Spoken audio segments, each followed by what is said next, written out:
Hey guys, welcome to Code Decode. Today we are going to cover some tricky Java interview questions. So these may sound some basic ones, but for sure interview will be able to confuse you in the steps or the procedures while we go on with this particular interview questions. So please like, share and subscribe and press the bell icon if you want to support us. Quickly see what all questions we're going to cover in this video. We will be seeing what is the difference between JVM, JDK, JRE. Then we will be seeing where in your file system does Java compiler or the Java C exist. Is there any physical existence of the compiler which actually compiles a .java class to a .class file? Then we will quickly see the types of class loaders and the use of class loader in the whole scenario. Then what are the different class paths for different class loaders already predefined in Java? Then class loader belongs to whether JRE or JDK. Then we will be seeing what is the bytecode verifier. Then what is the use of bytecode verifier and why do we need it? Then we will be seeing what is the method of the class area. Then use of stack and heap. Then we'll be seeing why PC registers are important and what does it actually holds during runtime. Then what is the native method stack and why is it used? Then we will be seeing what is JIT, why JIT was introduced. Then we will see what is execution engine and what are its components. Then we will be seeing what is exception propagation stack, how exception propagation stack is used during exception propagation. Then some interviewer might ask you that please show the exception propagation stack via code during the live example coding. So let's get started. Hey guys, Newton School is organizing one of the world's largest coding contests organized for programmers to showcase your talent on the global platform. The best part of this contest is it is completely free. You don't have to pay even a single penny for the same. This Avengers themed contest just for the Avengers like you is completely free, though they have cash prizes and gift prizes worth rupees 5 lakhs to be distributed along. The top coder of this contest will get a prize as high as 50,000 in cash, and please don't get disheartened if you can't get the top ranked 5 coders, because they do have amazing gift vouchers for coders ranking between 1 to 500. Now, even if you are not able to get a rank in top 500 coders, they still do have vouchers for 1000 random coders who are able to solve at least one problem out of it. Please go ahead and grab this opportunity, as it won't cost you anything, but the chances of winning something out of it is very high. Link to register is given in the description below. Please click on the join button on this link to register yourself. After registration, you will be landing on the page where you can see the grand 2021 contest going on. Hope you will be able to get most out of it. All the very best. The very first thing that we will be covering today is why is JVM important? Why is it platform independent or dependent? So before going to that, let's particularly see what happens when you write a simple .java file. Say suppose hello.java and you write public static void main and a simple system.out.println hello world. What happens in background which is capable enough to make your console print hello world? So this is simple .java file. Now this java.java file is then converted by compiler. So this is my compiler. What does my compiler do? It compiles your .java file to .class file. Now this .class file is nothing but the bytecodes. Now you will ask me, is there any physical existence of this compiler who compiles your .java file to .class file? So I'll tell you yes, I'll show you where. So go to your program files and see, there you can see the Java folder, there you have JDK folder. In the bin, if you can see and type J, as soon as you go there, you see 2 or 3 things: Java, Java C, Java W. These are actual applications, and this is a physical existence of your compiler. These are Java C is responsible. This Java C is responsible to compile your .java file to .class file. So this is the one who do that at this particular location. If this is clear, and you know what, this Java C is a part of what? This Java C is a part of JDK. So the whole part from here to here, it's a part of JDK. Not just this, this is JDK also consists of JRE and JVM. I hope this much is clear to you now. Now what happens is, once you have a .class file, there's something called as class loader. For sure an interview will ask you that what is class loader and what is the function of this class loader, and is it a part of JDK or JVM or JRE. So you must say that it's a part of JRE, because the task of development is completed when your .java is compiled to .class file. Now your .class file is platform independent, and hence it is capable enough to run on any machine. That is why the task after here comes is a Java runtime environment, which provides you the runtime environment to run your .class file and convert it into the exe or the machine code which is capable enough to run on your machine. So this is what is a task of Java runtime environment. Now this Java runtime environment is consisting of Java virtual machine. This Java virtual machine also consists of some execution engines. I'll show you how. So let's first understand there are three types of class loaders that I'm going to show you in few minutes. So before that, this class loader, the task of this class loader is to load your .class file into your main memory. So before it is loaded to main memory, you should have some bytecode verifier. What does this bytecode verifier do? This bytecode verifier verifies your bytecodes. Simple as the if interview asks you what does this bytecode verifier do, it verifies your bytecodes. It makes sure that you have your variables initialized before it is being used. You have the method calls that matches the type of object references and many more these types of things. So basic bytecode verification that your bytecodes are not corrupted is done in this particular step. As soon as your bytecodes are verified, then there comes the part of main memory. This main memory is actually divided into four main parts. Basically, five, I'll tell you the main four of it because they are important from the program perspective. And I'll leave a small space for the fifth one, very small. So now you have the bytecodes verified with a bytecode verifier. The class loader is now going to load your .class file into your main memory. So this is JVM memory, which is nothing but main memory actually. Now in this you have four parts. The first is the class area, or what you can say method area. Then you have heap. Then you have stack. Then you have PC registers. Then you have some native memory. This is not that important. Now you have .class file. Your Java file is consisting of what? Your method definition, your variables, your class structure. So class area is actually having your class structure. Nothing but the method definitions, the way your methods are declared, defined. So that is all comes into the class area or the method area. Heap, you know, the newly created objects comes into heap. The stack is nothing but a place where you store your either the local variables is what you store, or what you store is the partial result of your operation. Say if you want some you write some a plus b plus c plus d into e, and in the bracket this, so the partial results of the operations are holded into stack and then returned. So even recursion uses the stack. So there are multiple ways in which the memory is filled into the stack. Even your threads. So they are so you have three threads. So three threads will have the three stack. So this is what your main memory will look like. Then you have PC registers. These are nothing but the registers which contains the address of your JVM's instruction currently being executed. So this is important part. It contains which particular instruction is currently being executed in the JVM. Then you have something called as native method stack, contains all the native methods used in your application. So this is rarely used.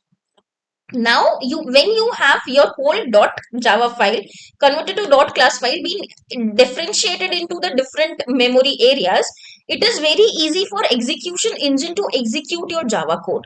So now comes the task of execution engine. Now your execution engine consists of three major parts. The very first part is nothing but JIT.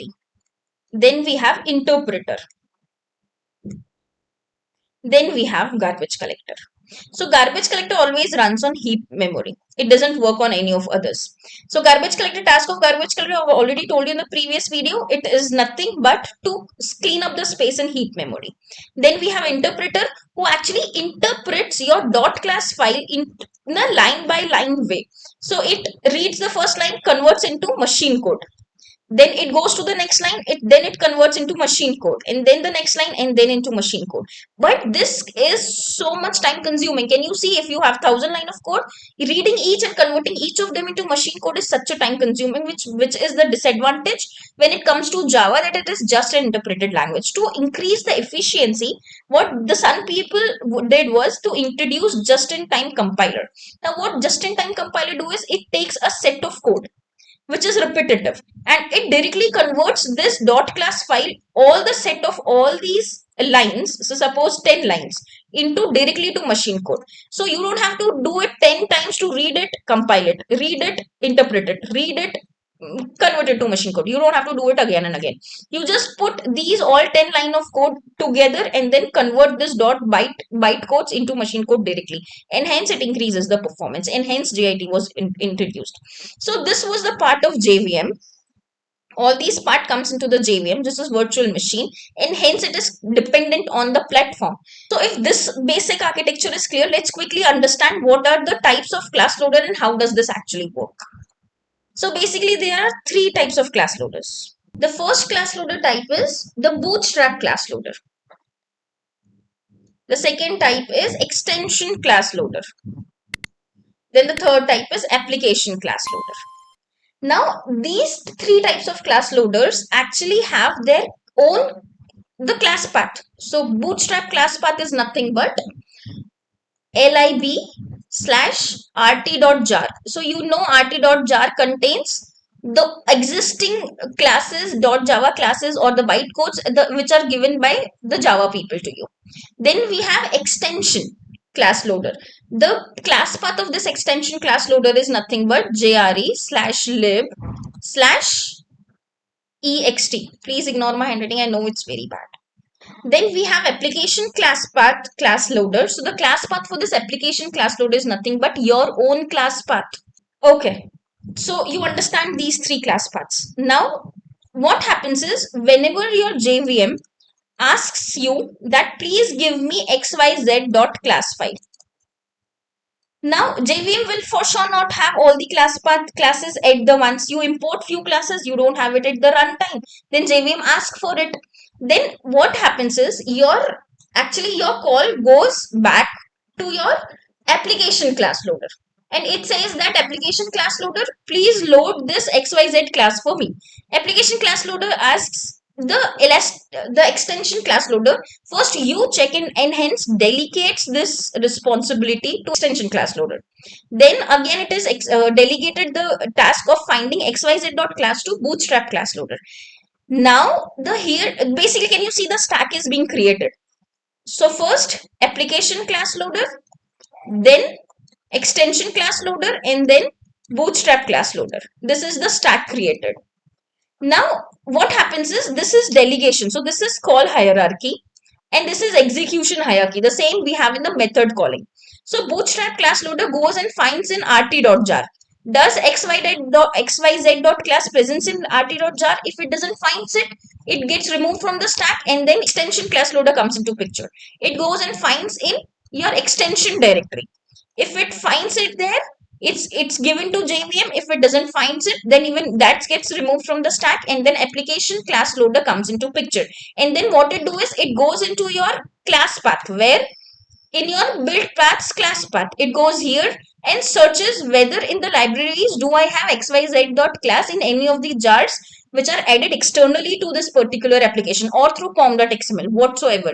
If it is in the class path, it returns the xyz.class. If not, then no class found error comes. So this is how the class loader works. So if this much is clear, we can quickly go and understand the theoretical part now.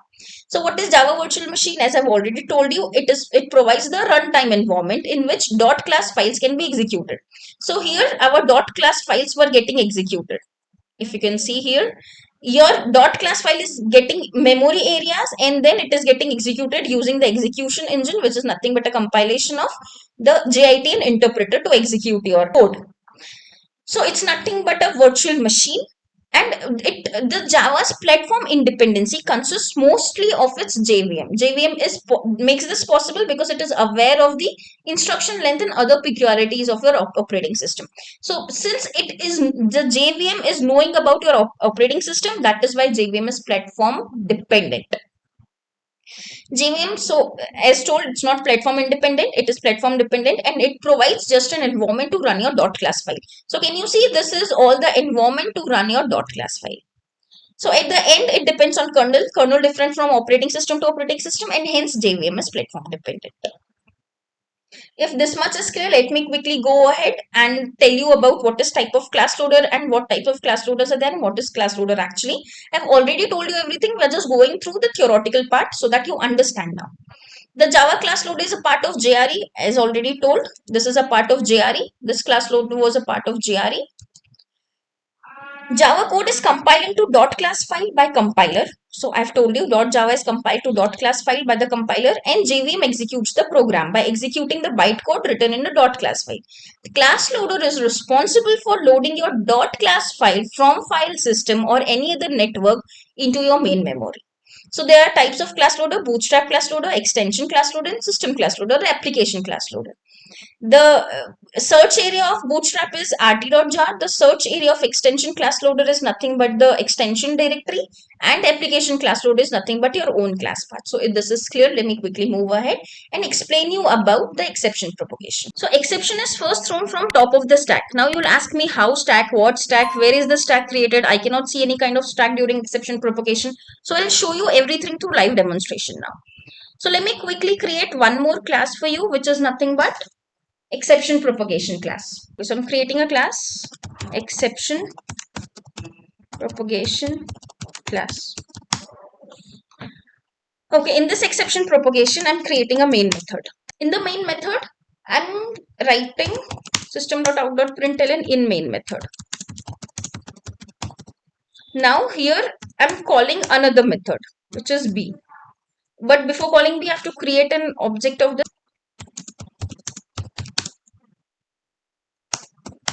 Now with this exception propagation class instance, I'm calling a b method.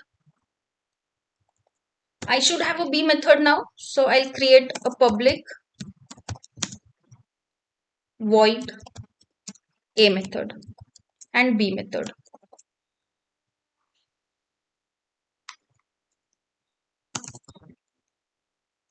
So first I'm calling a, and then a is going to call b. So from here I'm going to call b. Now in a I'm going to print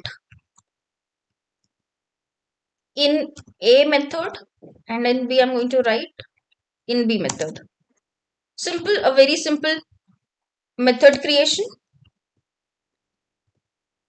Okay, now here I'm going to throw new say unchecked exception, null pointer exception. Now if I throw from here, I should see how my exception is propagated above this. So currently I'm not writing any try and catch here. Okay, I'll debug this for you first. Debug as Java application. Okay, so can you see in the main method is written, if you can see the console, in the main method is written, and then a new object is created and a method is called. Then in a method and b method is called. In the b method it is written in b method, and then I'm going to throw a null pointer exception. So if you can see in the debug, can you see the stack? So this is my stack, b, a and main method. So if you can see, I'll quickly draw this for you if you want. So this is my stack. First main method is called. So can you see here? A main method is calling a. So a comes into stack and then b comes into stack. Now if b throws an exception, it's the task of a to handle it. So it should use try and catch before calling b and then handle it. If a is still not handling, then it's a task of main method to use try and catch before calling a, because for sure a is going to fail if b is going to fail. So at least try should have main should have a try and catch, that is the parent should have try and catch. If all these three doesn't have try and catch, then the actually the Java handles, the Java JVM handles, or the Java runtime environment handles this particular exception and will break your code. So if no try and catch, then your code is broken. So currently it's the b who should handle try and catch. If b is not handling, then in the stack the second one, that is a, should handle try and catch. And how should it handle? It should use try here, and what you should write in catch? Exception handled.